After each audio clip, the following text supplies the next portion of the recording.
Coming up next on the Jeff Crilley Show, we're going to be talking about business litigation in the era of COVID-19. That's just ahead.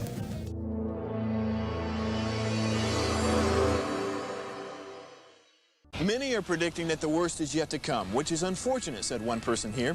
Until now, they've enjoyed the reputation of being the nation's icebox. Watched a burglar in his home this morning by webcam. As a journalist of over 25 years, stories are what make my world turn. Reporting live from the Dallas newsroom tonight, Jeff Crilley, Fox 4 News. But in 2008, I took the jump from my familiar life and started a PR firm from my home. We're talking about anyone with a camcorder like the one I'm using becomes a television network. We started slowly growing the company, and we now have over 100 clients, and we've branched into the world of live digital broadcasting. I now own 8 different TV studios and have a huge team, and the stories that I now get to share are sometimes the most important of my life. Life has a funny way of coming around full circle. This is the Jeff Crilley Show.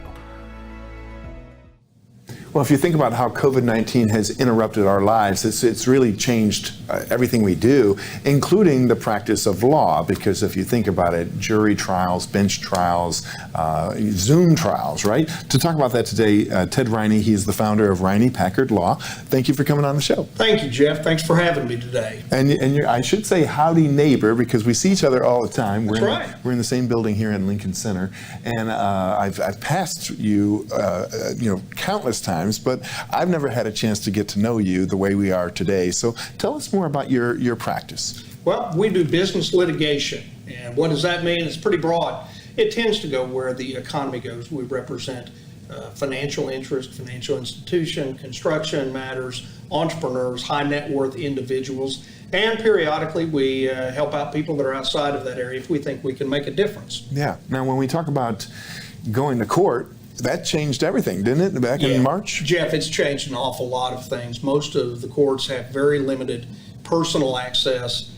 Very few jury trials are even allowed these days.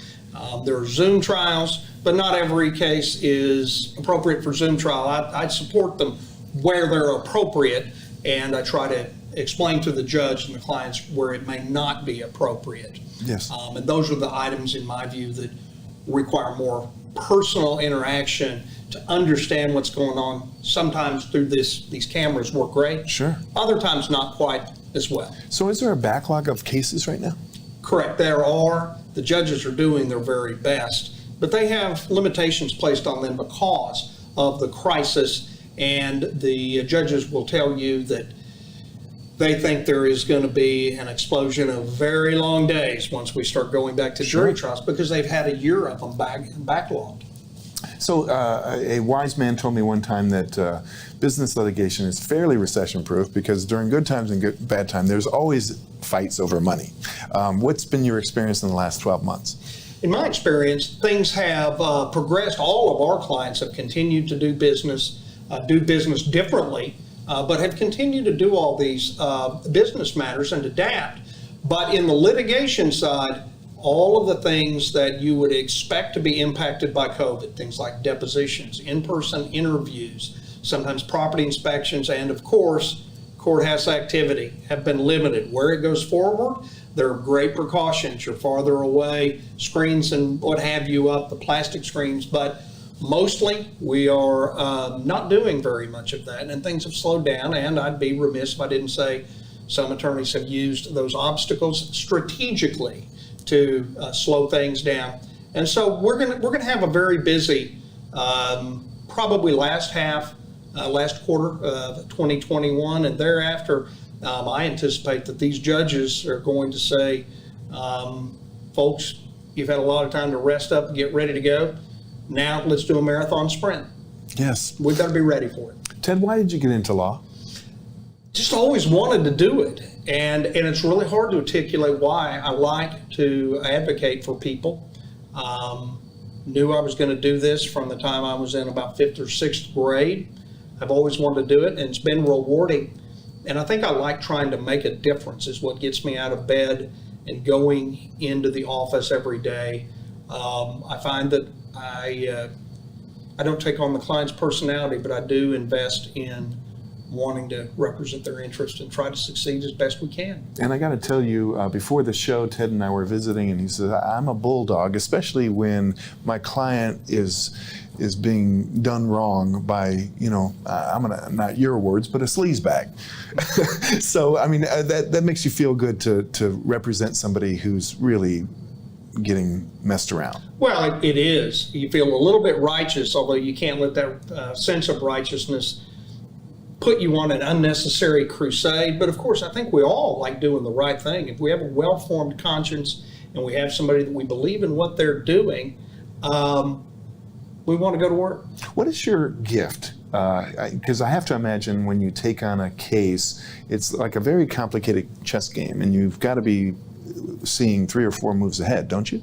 Oh yeah, you want to look at things way ahead.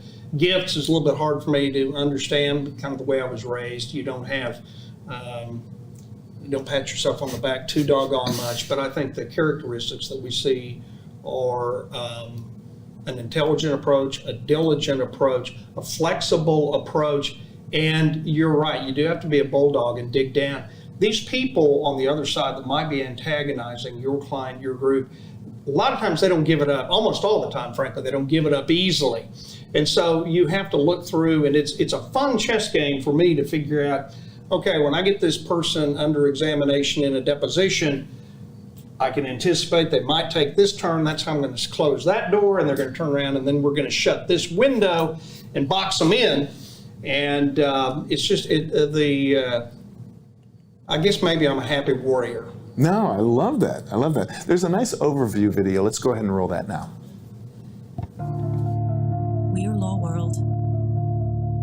We are 60 enthusiastic and committed law firms from all over the world. We enjoy working together, focusing on delivering advantage, result, and returns to our clients. Across continents, we work on ideas, projects, contracts, and litigation, negotiating, drafting, structuring, easing, arguing, mediating, advising, agreeing, and closing. Seizing opportunities when they arise, mitigating concerns and risks, all with your interests in our mind. So, whatever it is you need, whatever you have in mind, whether a gold mining project or developing technologically advanced results in healthcare, mitigating taxation, or protecting your brand and ideas, dealing with political uncertainty and financial instability, or looking to employ the next generation, we are there to help. We will do whatever needed, wherever, whenever. We are Lowworld. Wow, very impressive. We were talking before the show, and you mentioned that during the 80s you were doing a lot of savings and loan stuff, and I was covering the news back then, so I remember that well. I know you don't remember every case you've worked on, but one that we were talking about was a case involving a teacher. We're going to put the headline up, but I want you to share the story behind it. Sure. So go ahead, sure. And we'll put the headline up on the screen. Okay. So tell us more about this case. Well, this was a case where a woman, Mary Oliver, a very educated but very personable woman, loved her teaching mission, was teaching science to 7th and 8th graders at Travis School for the Gifted and Talented, just north of downtown. And there was a misunderstanding about Ms. Oliver asking some children who were in the hallway after the bell rang to please get to class. A parent, for reasons I'll never understand, of one of these children thought that Ms. Oliver was mistreating her child, came to Travis Elementary School within the hour. As we later learned, she'd gone home and put rings on each finger of her punching fist. Got through the metal detector because, unfortunately, she was also a DISD teacher and had a badge. Came into the classroom and cornered Ms. Oliver in the very back and literally beat her. And when I say beating, it was indeed a severe beating. Changed the correction in one of her eyes because of the way the eye socket, the skull moved, fractures in her back, I can't remember the other things. I think she was kicked in the head. It's been a while. And that was bad enough. And when one of the larger, stronger teachers down the hall finally came down and pulled this parent back, the parent said, "I'm coming back next time. There won't be somebody here to help me." And so I got wind of this through a now deceased friend of mine. And because we were concerned that this attacker would come back and do what she promised to do, we volunteered to take the case pro bono, and we handled it for Ms. Oliver, and we got a restraining order followed up by a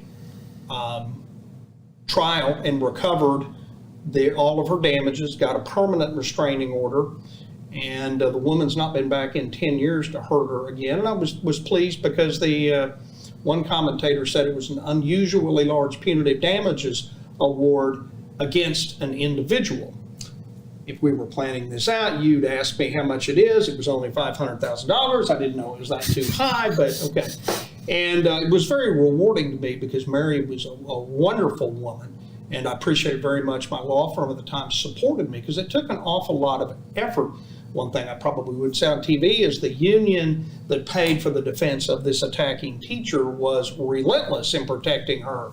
And so we had to go all the way through trial, and but it was a very rewarding experience. I'm still in touch with Mary now. She lives in New Mexico. And, I'm impressed that you recalled it with such vivid details, because that was a while ago. Of course, it was about 12 years ago when we had the trial. It was April Fool's Day of 2007 when the attack occurred. But I had a lot of passion with that, and I poured a lot of myself into it. And I mentioned earlier, sometimes you want to make a difference. To me, there's a lot of challenges to our education system. Mary was what is right about that system. Yes. And she fought through it, and I was honored to work with her. And I'd probably tell you about my co-counsel, but he's died now. Wow. Because he did his part too. Well, you have been recognized by Texas Super Lawyers 18 times. We're going to put that up on the screen. 18 times. That's got to be some kind of record. That's got to feel good. Well, it feels good to be recognized by your peers who vote on that. There's a lot more Texas super lawyers than you think. I can't remember if it's 1% or 2%. There's a lot of good people there, and frankly, there's probably some good lawyers that aren't in there. But I'm proud that they included us. That's awesome. We only have about a minute left. Let's talk about the profession, because we have a new generation coming in. Are you hopeful for the new generation of lawyers? Well, I think you have to be. We all, as we get older, a lot of us sometimes start turning into get off my lawn. It's kind of fun in some ways, but it has to be held in the right esteem. We've always got to be hopeful about our next generation, don't we? And we need to do our part to offer what we can to help them make a success of it. And that includes not offering everything we could. That's beautiful. That's a great way to end this segment. We're going to put your website up so people can get in touch. RineyPackard.com is the website. Ted Riney, thank you for coming on the show. Thank you for having me, Jeff. You bet. And that's it for now. We'll see you next time. Thank you.